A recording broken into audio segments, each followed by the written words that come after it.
Hello and welcome to Be Powerful with Liz and Lee. It's a new day and we're so glad you're here. So you can expect to hear candid conversations on what it means to be powerful. Live authentically, live in the midst of ups and downs, productively, and above all else, joyfully. We are so thankful for you, our community of listeners, and we hope you enjoy today's show.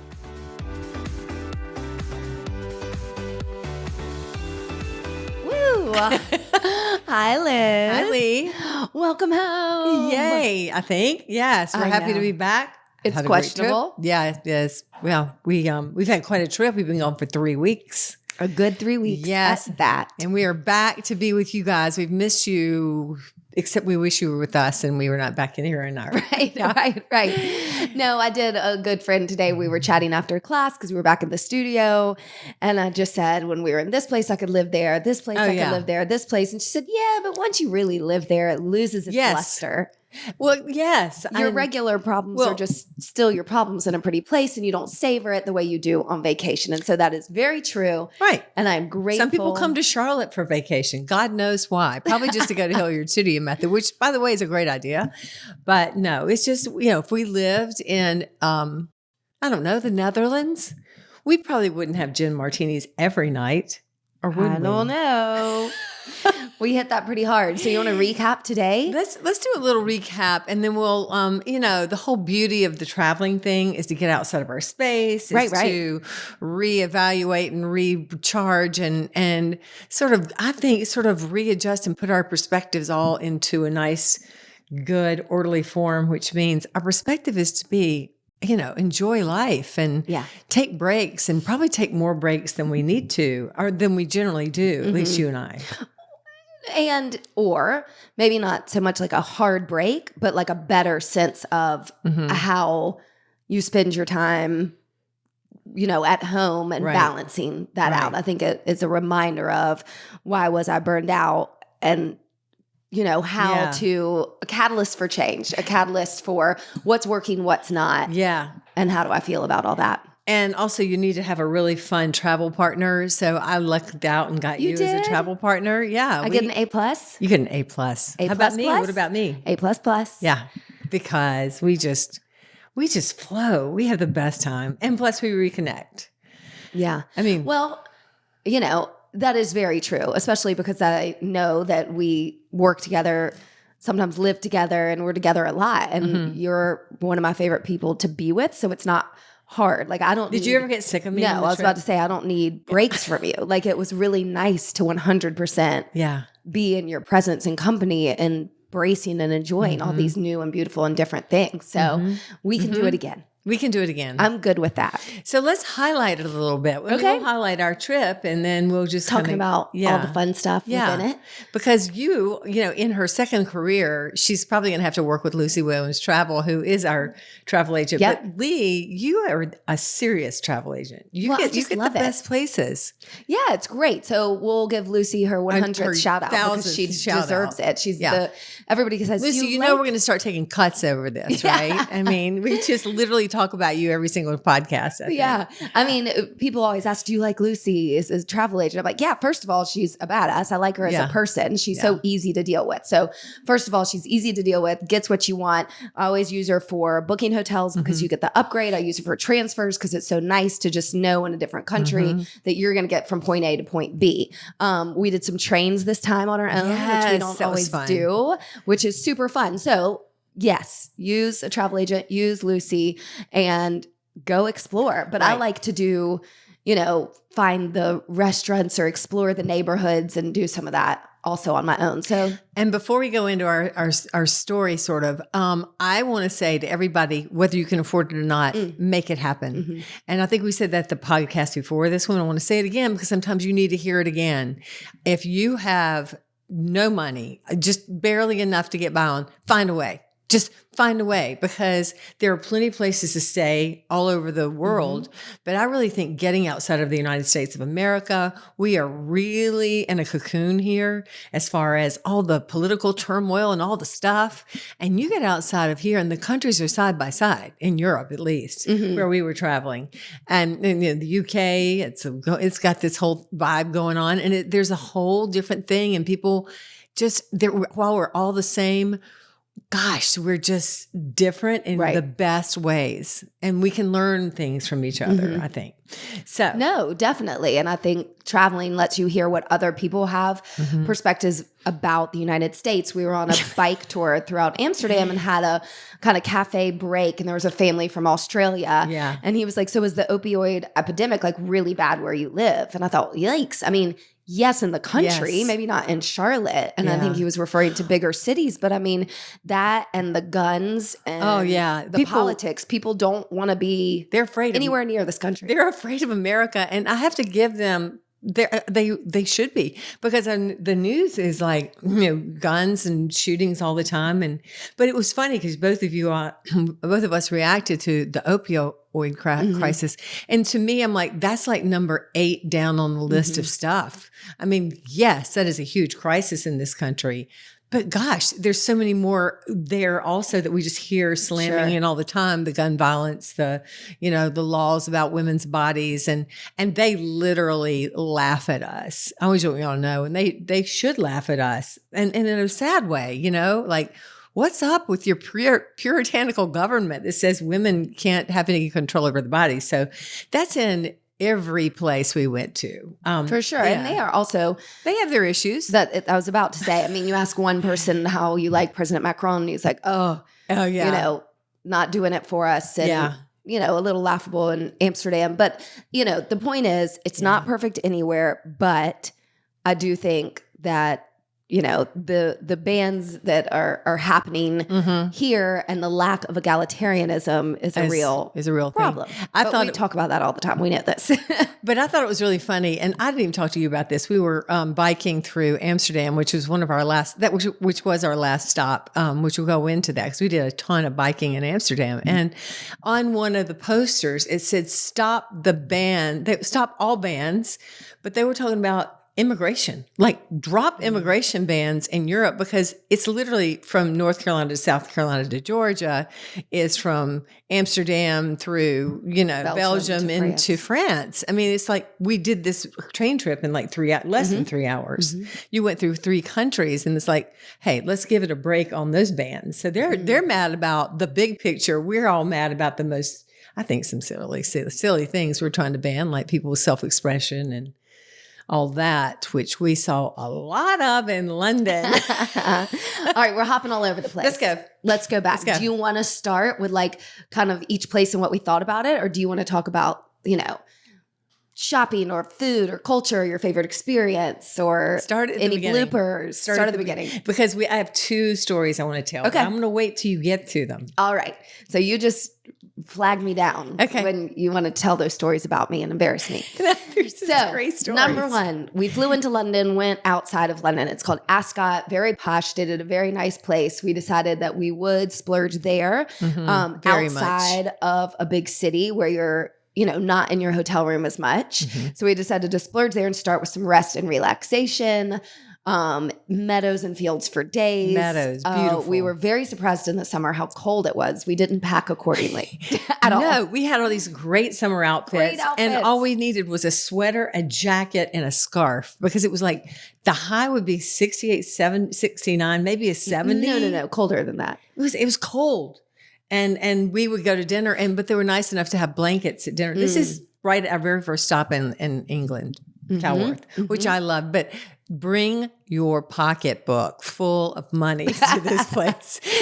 We couldn't have stayed there much longer than we did. No. It was the most expensive place we stayed, and we did 3 nights that included wandering the grounds. So we're all on campus, dinners at their different their hotel restaurants. And then one was their Michelin star dinner. So let me say about Michelin stars, my take on that is I think that's fun. I have a few on my list around the world, a couple that I want to go to, but that's not necessarily my vibe. Like they're great for unique creative food, for incredible service. And the sommelier is always really good.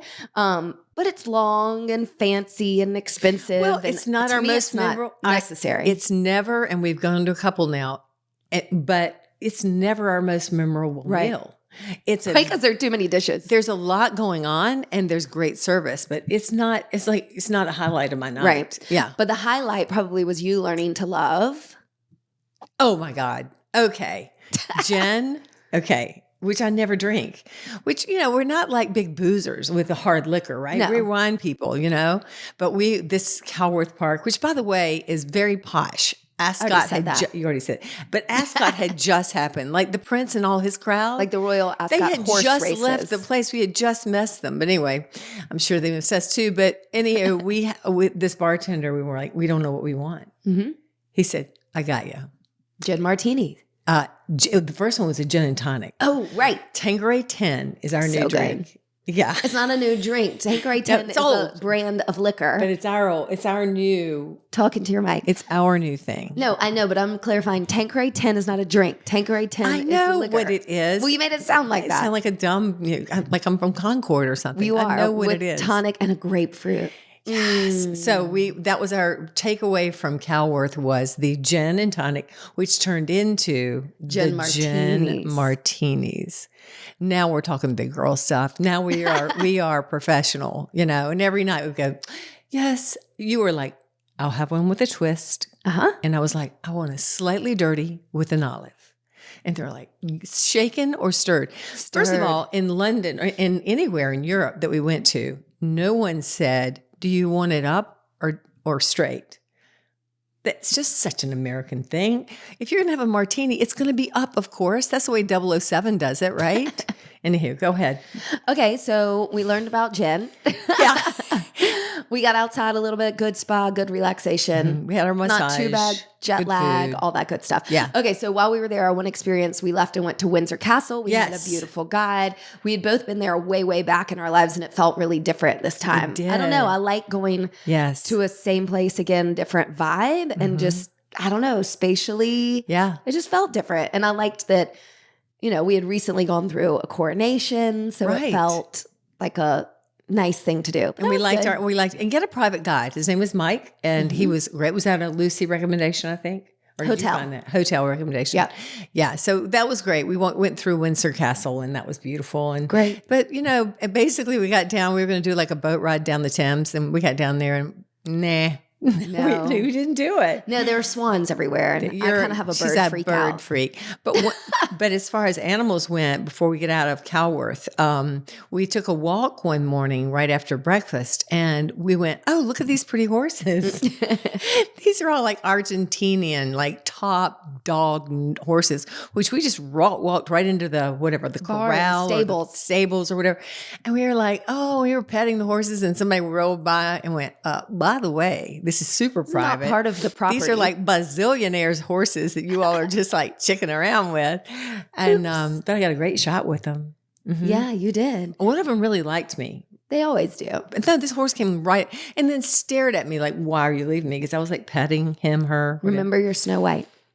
Oh, yeah. I am Snow White. The animals just come to me. They come to you. Come to me. They come to you. So it's a real horseback riding polo. Mm-hmm. We didn't see a polo match. That would have been fun. Yeah. But we had fun. That was good. Fun. That was perfect and restful and a good way to start your trip, which Lee is always good at, is you scheduled a massage the minute we got there.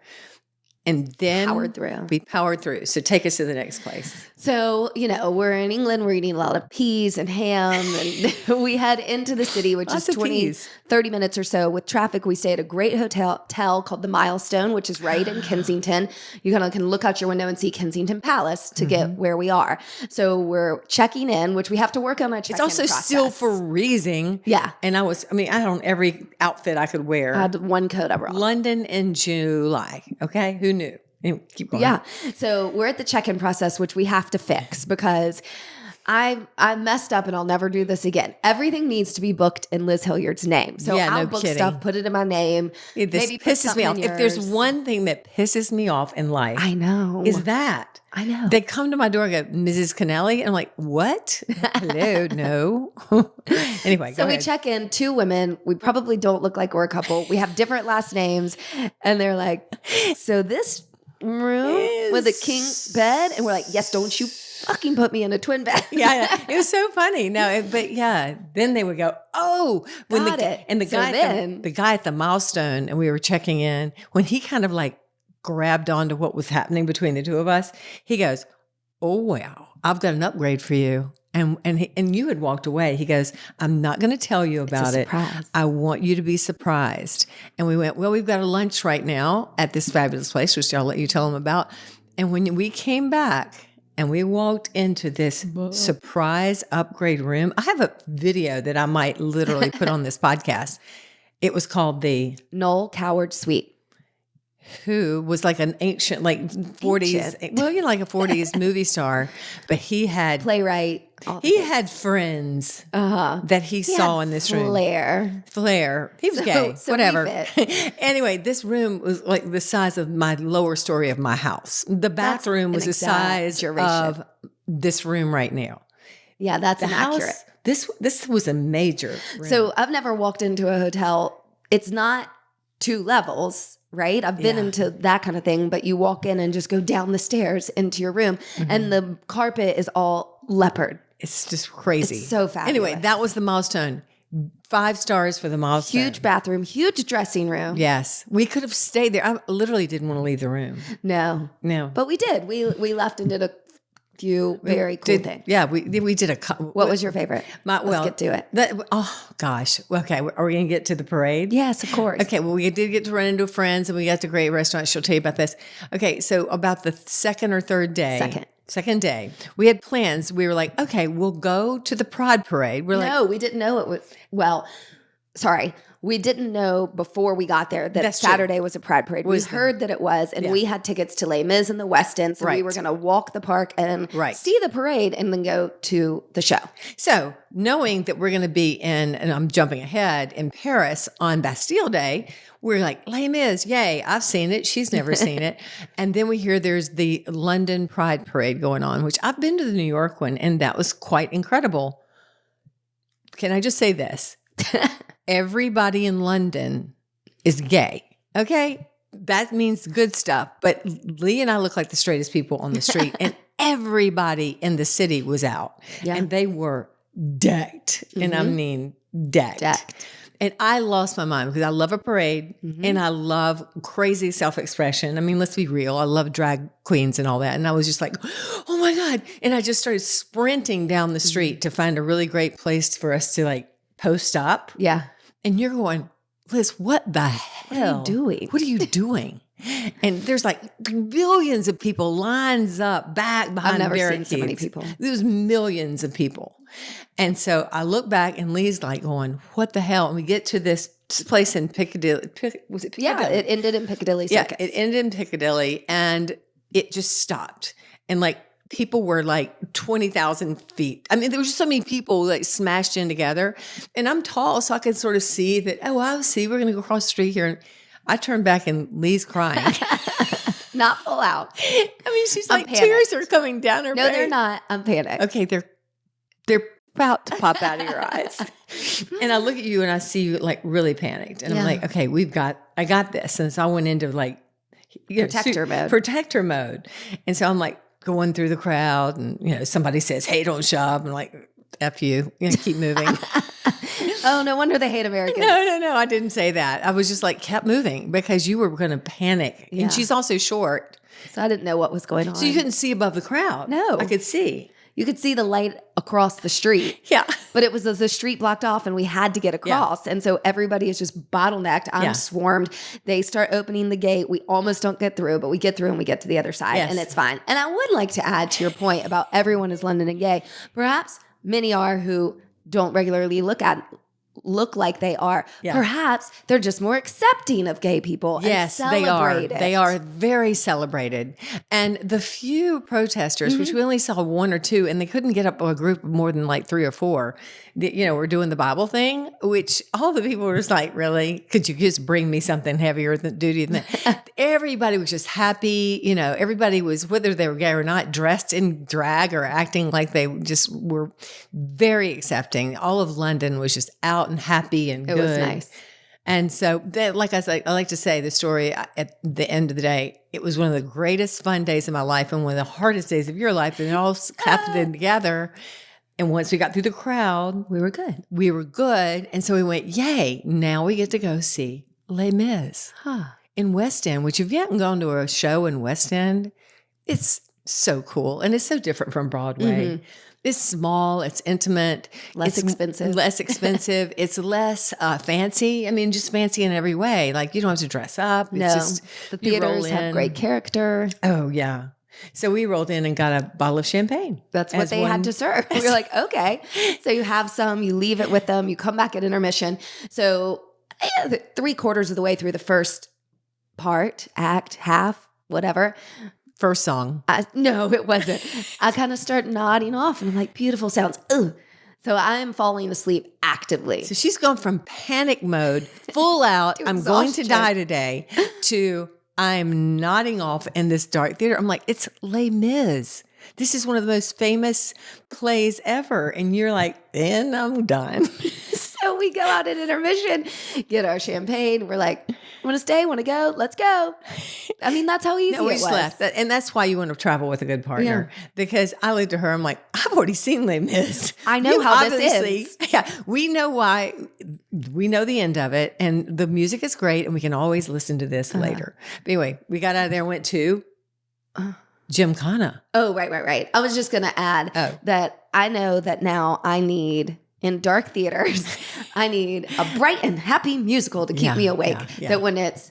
you need Trolls.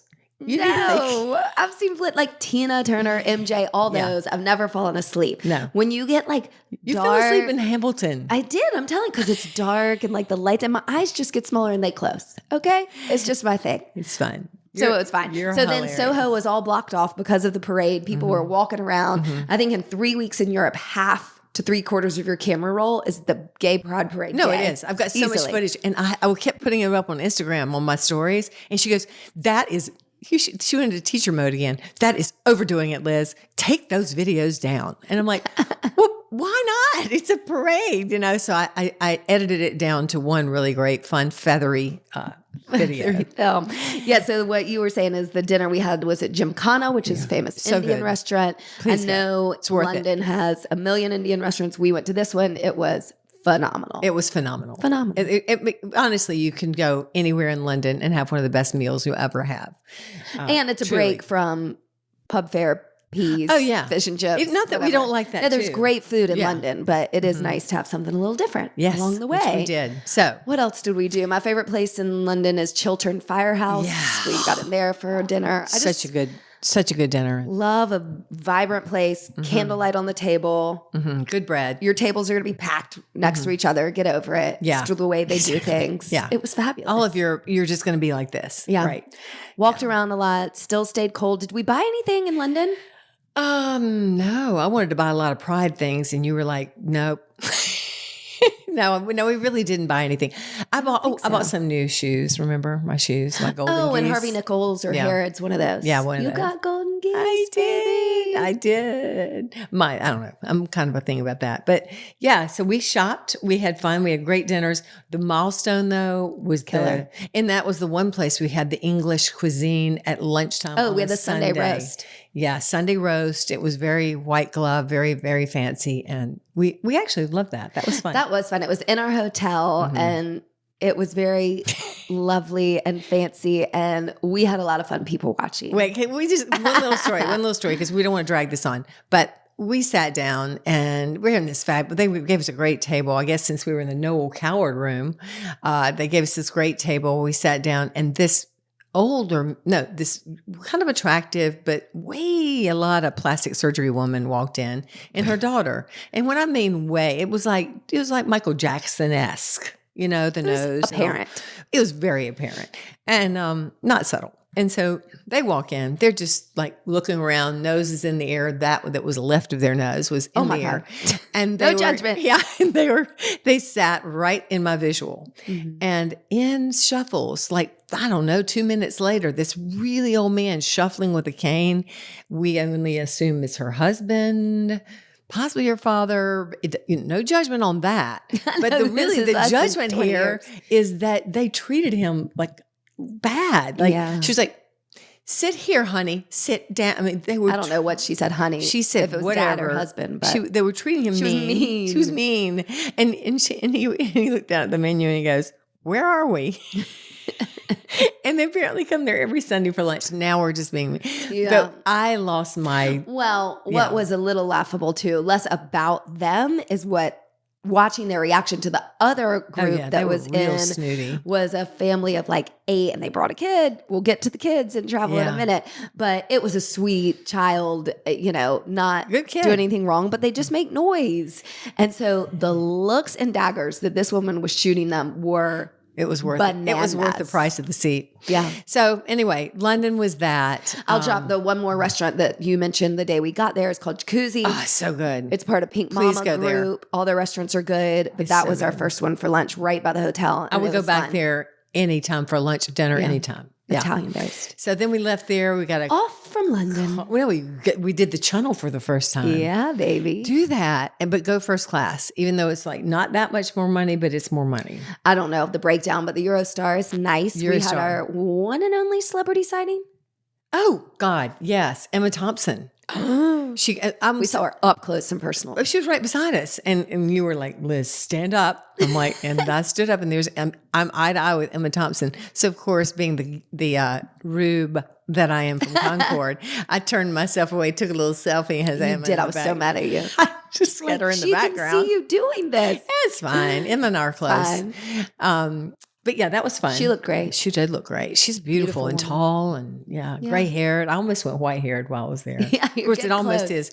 Tomorrow I get my hair done, so thank God. We hopped off in Paris, took a car out to Champagne. God. I mean, not anything to talk about except it's wonderful. It's just like the first place we stayed, basically. Another like, let's take it easy for a second before we go back into a busy capital city. Mm-hmm. Still cold. Beautiful views, still cold. Didn't get in the heated pool. It was not heated. The indoor pool was fine. Spa, steam rooms. It was fabulous food, fabulous wines, fabulous champagne. Until I ate smoked salmon. Oh, wow. I forgot about that. Here we are at blooper number 2. Is this the one where, oh yeah. Okay. Okay. This is maybe the highlight of the trip. I'm fucking glad you think that food poisoning is the highlight of the trip. Because she lived. Okay. And I had a little bit, we don't know what we had, probably a little weird smoked salmon or something.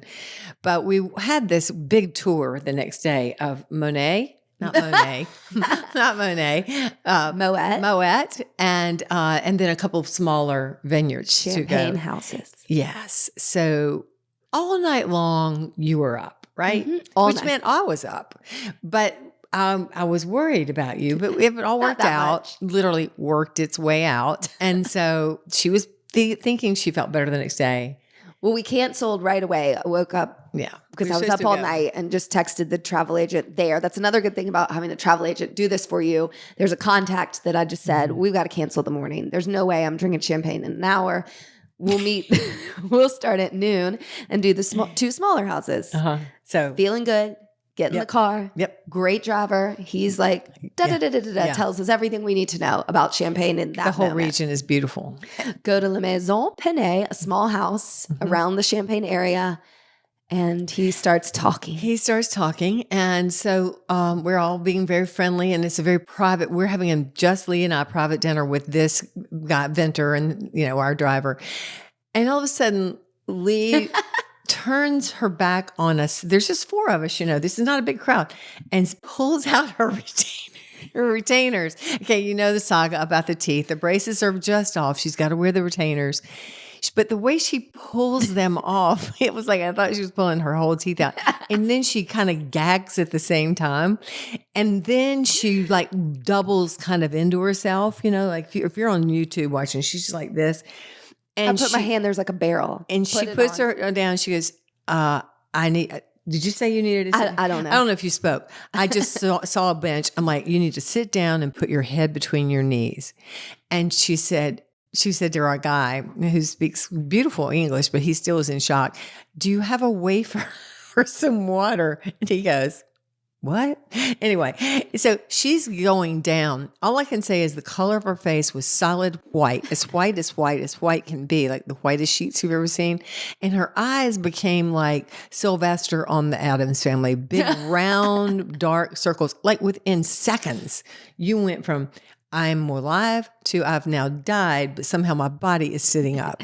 And I thought, this is it. So then I'm like, she couldn't even get her head between her knees. Mm-mm. And so she laid down instead on this bench. And you took pictures of me. I did, because I had to, just in case whatever was going to happen, I needed documentation, and which we're glad we had. And she finds her voice and she goes, just keep going. Y'all just carry on and pretend I'm not here. She looks like a corpse. And so these two guys, this French guy is like, well, I'll get you some bread. Anyway, so we keep talking. And so we act like, literally, we're trying to act like you're not there. I'm like, she's dying here. So that feeling, like I've been sick all night long, hadn't had anything, get in the car. Yeah. I'm like, I can do this. And then like the sweat beads just start to pop out. It's like Kristen Wiig and Bridesmaids. Like, I've got to give her credit. I would have been 911ing myself to the hospital. That's true. You really were this was a puke and rally like you read about. I've never seen anything like it. So then she goes really in her sweet voice and her death look. She goes, is there a bathroom nearby? And he goes, yes, right there.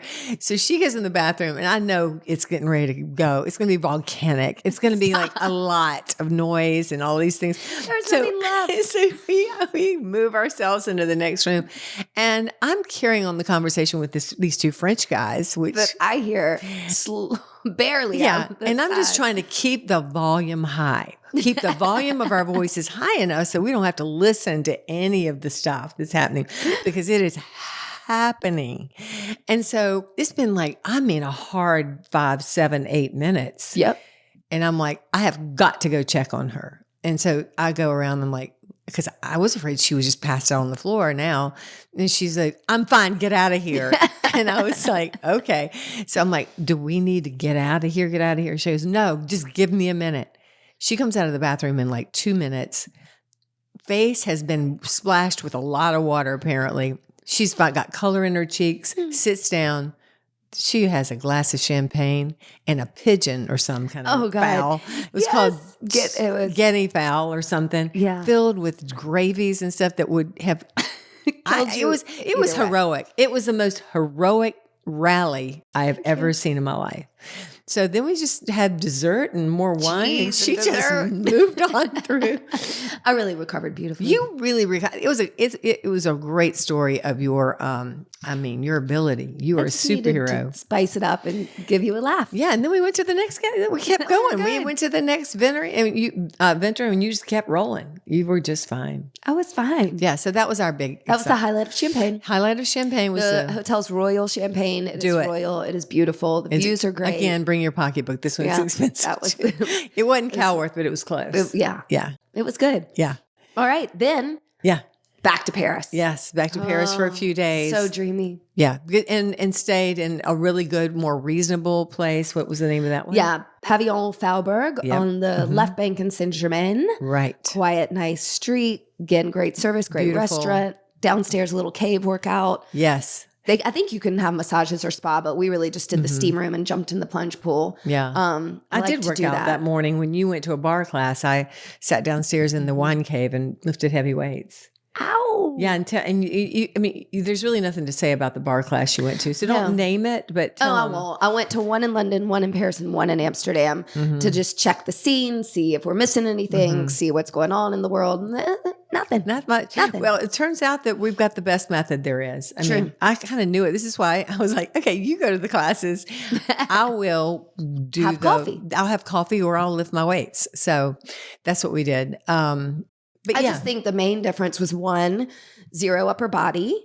Yeah. So in 2 classes, I had 0.5 kilograms, which is maybe it's 1.5 pounds. which, you know, you might need those for whatever reason or not interested. But I mean, if you just look to my right, you'll see that like upper body strength is really important and it balances the body. And so there was no like plank and push-ups. There's no heavyweight work. The instruction was interesting. The best instructor was in Paris, just like upbeat and on the beat and planned class and very confident. Still no one talked to the people. No. I mean, I just, when people walk into our studio, the whole thing is excitement to see them and meet them and learn about them and use their name all class. I mean, I think that is what differentiates us for sure from most, or these that I went to. I mean, 3 is a very small sampling of around the world, but well, we have people that stream us from there. And so I wonder, like, if we went in to open a studio in Paris or in Amsterdam or somewhere, we would have to tone it down. I mean, it's... Well, I mean, everything gets toned down. Like the Winston studio, they're not doing what we're doing today in Charlotte. No shade on you, Winston. No, it's not meant to be. It's like we've been... You know, these clients have been learning what we've been doing for over a decade. Right. So if you've been open for 3 months, you're getting Hilliard Studio Method, just not like the flair. But no, that's zero shade. They're doing a remarkable job. They are. In Winston-Salem. So yes, bar classes there. I'm sure there's some great places, but the ones I hit. But I have to say, and also on the street, I mean, we did all this incredible brunch. I'll let you tell them about the brunch and all that, but you don't see people overweight in Paris. You just don't. You don't see people overweight in Europe anywhere. In Amsterdam, I literally didn't see anyone. And I'm watching them because they are out on the streets with them everywhere else we're going. They are having their croissants in the morning. They're having bread and drinking wine, basically at lunch and dinner. And they just live a really joie de vivre, healthy lifestyle that Americans are more apt to go push, push, push, go, go, go. You know, cram something in your mouth for lunch that's fast food, that's unhealthy. They really savor. I mean, when we wanted to leave after 3 hours of a meal, we had to raise our hand. I mean, because they're like, there's no turning over the tables in Europe. Right. There's, have a seat. We'll bring you a drink. Right. We'll bring you food whenever you're ready, or you can sit as long as you want. So. And it may be different further out from within cities when the space is limited, et cetera, and people are in a walking demographic. I mean, same in New York, you're not in a giant supermarket with 17 aisles of things in boxes. So you go in and you get, some frozen food things, but mostly it's all fresh food and produce. It's fresh. It's fresh food and the wines and the whole thing. I mean, literally every single day. I don't think there was I know there was one day because I was like, okay, I'm not going to drink at lunch for some God knows reason. But I remember we had a glass of some kind of a light, good, crispy white wine with whatever we were having for lunch. And then at night we had our gin martinis and a drink. And, I venture to say, we probably, cut over out of time, that's drinking a whole lot. That's drinking a lot. But it's not over drinking each day and it's never feeling sick or tired. We were never hungover. I was just like, okay, this is good. But however, we are at the foot of the cross this week. Yeah, so we're taking it. We're drying out a little bit. We are drying out a lot. Paris highlights. We did the Retro Paris sidecar tour, which was lovely. I'd seen about it. Lucy hooked us up with that. Super good. These are the type of guys that are like young and rogue. Cute and fun. Adventurous. And they drive the motorbike and you sit in the sidecar. You sit in the sidecar and you fly through Paris. It's so much fun. It's so much fun. When we went up to Montmartre to see that, because I knew we weren't going to walk up or have the time to do that. So you got a quick tour. Going back to the first night, we went to a cabaret. Oh my God. I knew you'd be excited. What's the name of this? Terra di Latin. You have to go to this. Or a good cabaret. A good cabaret. It was not only what you expect, a cabaret. It's sexy, it's all this. But the dancers and the people in this cabaret, I would put them against anyone on any Broadway stage. It was really well done. Good. It was top notch, top shelf, and sexy as hell. Very. I mean, it was very sexy. It's not somewhere you want to take your teenage daughter or your teenage son. It would be uncomfortable. But I mean, it's just, the sexual expression, especially in Paris, as we know, and I think most people know that, it's just wide open. And we weren't watching sexual acts, but we were watching the real imagination of I mean, there were some scenes that were just beautifully done, and it was very sensual. Well, and for me, it was the physical ability. I mean, the actual show. At first, I was like, "This is kind of weird." Before they started, and everybody's in animal costumes, and the food's not good. So beautiful. These people skip the food and go straight to the show. Yeah. But once they started, it was 3 hours. The same dancers, straight up, back to back to back to back. Yes, doing.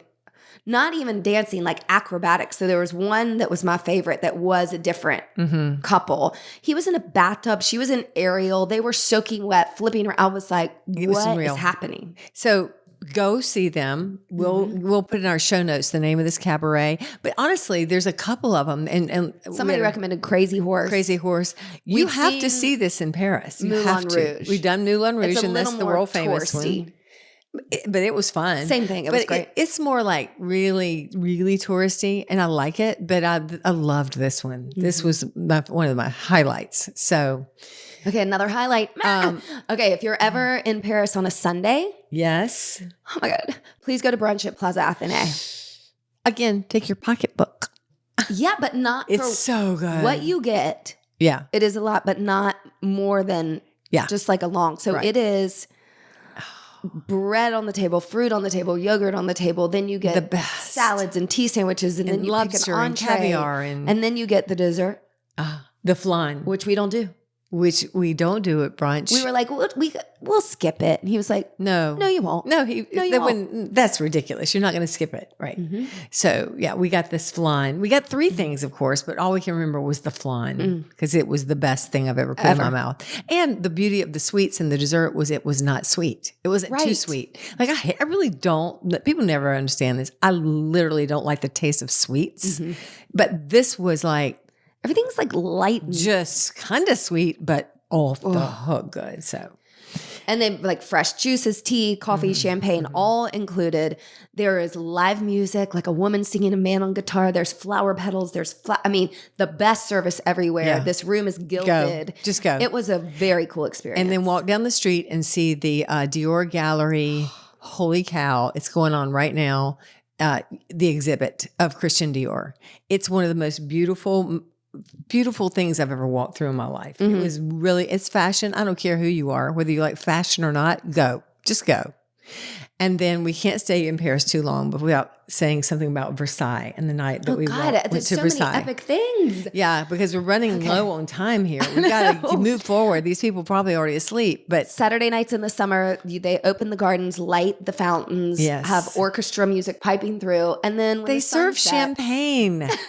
And when the sun sets, it was 10:50. A fireworks show happens. It's 10:50. We were there. Louis' house in the back lit up. Yeah. There's the main fountain. You look out over the water, and it's a 10-minute, really good fireworks show. It's the most beautiful thing I've ever seen. And the sound, it sounds like there's orchestras in the bushes. Like you could. When we walked in, I said, "Is there an orchestra in these bushes?" I mean, it was like you were right in Louis' palace with the sound. You were with Louis. I was there. He was right down the aisle from me. It was beautiful. That was epic. So there was at that brunch and at that. Kids, take your kids. Go. Yeah. We won't go into kids, will we? I mean, there's just a lot of people traveling with kids who are letting them overrun their families. Don't travel with your young kids who don't need to travel with them when they're 7, 8, 9, 10. But there's little babies and strollers. They don't care about Versailles and all that. They're exhausted and they're wearing you out. We saw a lot of that. So that's a whole different story. I'm really over that. The kids in first class on the planes and all that. No, thanks. No, thanks. No, we're not doing that. Off to Amsterdam. Let's move on. Let's move on. We have to. So we got on another train. We trained through, as we said, 3 countries, and it was so fast and so fun. And so well done. And we overpacked and really needed the help of the people to help us get our suitcases on the train. But when you carry a suitcase that weighs 1.5 tons and you have to reach up and high up over your seat. And not kill other people. Oh, and there was one point where my gravity got mine and I just kept backing into this man. He was like, you need to sit down on me. But yeah. So Amsterdam, neither of us had been, and I fell in love immediately. Immediately. The Dylan. Oh, I know. It was the best. That was one of your favorite hotels. Our room, we walk in, there's this masterful master bedroom, and then you walk down this winding staircase to our dressing room bathroom, which was just, to me, just sexy and beautiful and good. Quaint. It really was indicative of Amsterdam. Houses, row houses side by side connected, very tall, very nooky.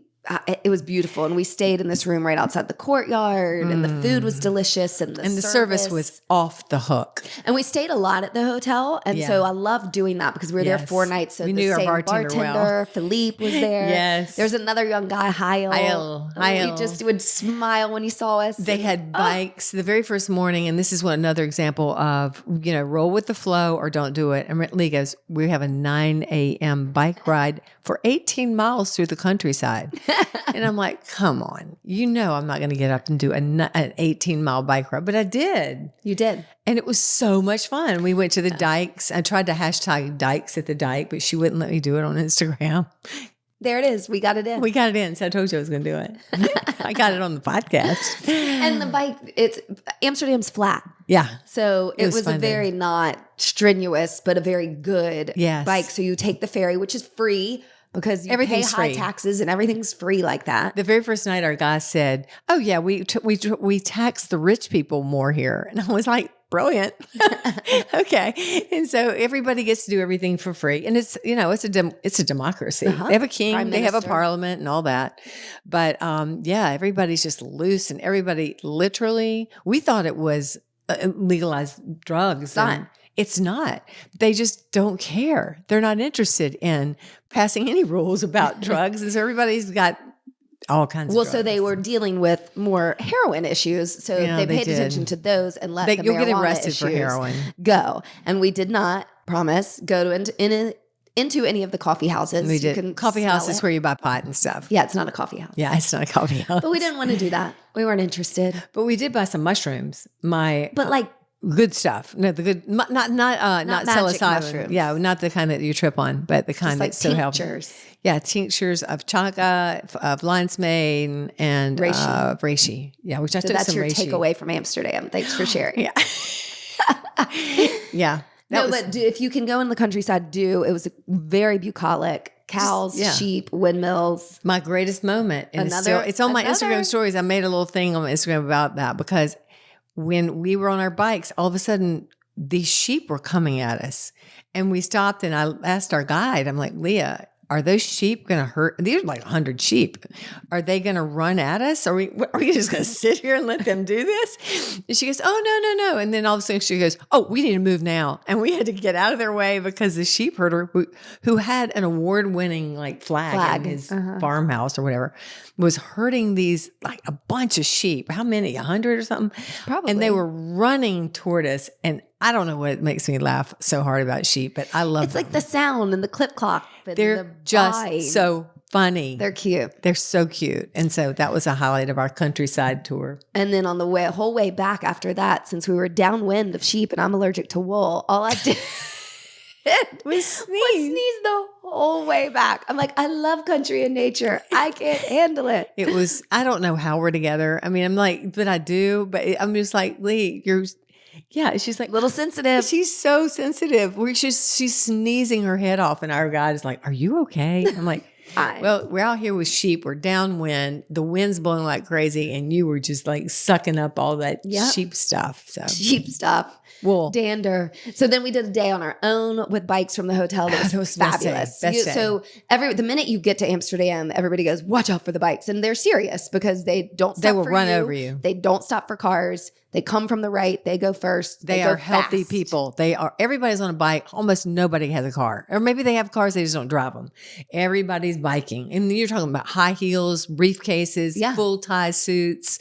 Everybody's biking, and they are flying. And they know what they're doing. So we took our own joyride, hit a great spot for lunch, Libertine Cafe. But let me just say, we went to the park. Yeah, but you got to have a little bit of chutzpah. Because you can't get out there and go, I'm just going to tool around. No. You got to get in that damn traffic and go, here we go. Act like you know what you're doing if you don't. Yeah, and then you do. And we had a blast. It was fun. That was one of my favorite days where you just wander. And we hit Vondelpark as their main park. It's smaller but essence of Central Park where everybody's just out and about. And so just kind of rolling through that was so much fun. Yeah. Little bit of shopping, lots of good eating. A place called Jan's is at the Pulitzer Hotel. Yes. Pesca's cool seafood. All the seafood is so good. It's healthy. DeCosse. Yes. We went a little bit out of the city, and that was a greenhouse. Go find it. Everything that you eat on your platter comes out of the greenhouse. And you start, again, this is a lunchtime. They bring you champagne to start. Then you don't order. They bring you what they have. Yep. And you will not be disappointed. No. They're not one thing. We even ate the dessert there because it was, again, not too sweet. And then we laid in a field in the sun because, again, it was cold. And the sun felt so good. And we kind of napped right behind it. Napped in a field. Yeah. Wasn't that fun? It was fun. And that's the beauty. I think that's really a part of the takeaway is, yes, when you go to a big city and you want to get everything in, I get it. You know, there's the Van Gogh Museum, the Rijksmuseum. We didn't go in, and I'm okay with that. I wanted to wander around and feel what's it like to be there and watch people and just kind of do that joie de vivre. And that's what we did. The one thing, we got to get off this because we're going long, was we did go to the Anne Frank Museum.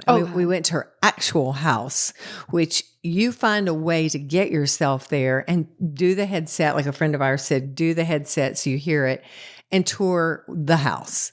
And then start watching the movie we're watching. A Small Light. A Small Light. It's right now on Hulu or on YouTube, correct? Yes, both. And it's episodes. It's so good. And what the takeaway from being in that house for me, for those moments, which we were just silently in awe over this thing. Yeah, no one is speaking. You're going through, no one is speaking. Maybe a tear is shed, but you see the propaganda posters from Hitler. You see the people that put their lives on the line for the Jewish people that were being just hauled off and killed into these concentration camps.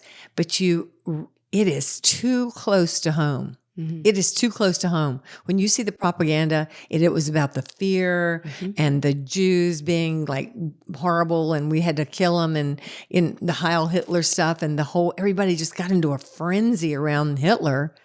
And it felt real similar. It did. To what's going on in America right now. It felt scary. And so I would say go see that because these are things that history's already proven will kill us. That's right.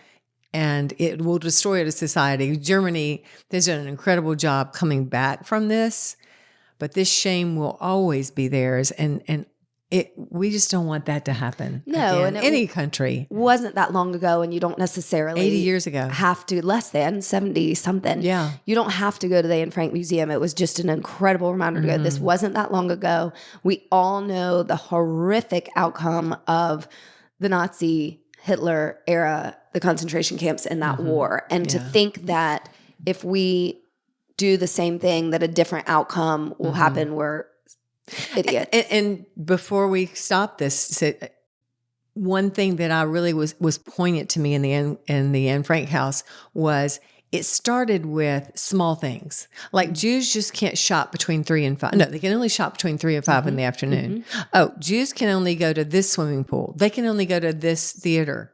Oh, no, they can't go to theaters at all. Oh, now that it was small movements that became this, it didn't just all of a sudden Hitler go, oh, we're going to round up all the Jews and throw them in concentration camps and we'll kill them.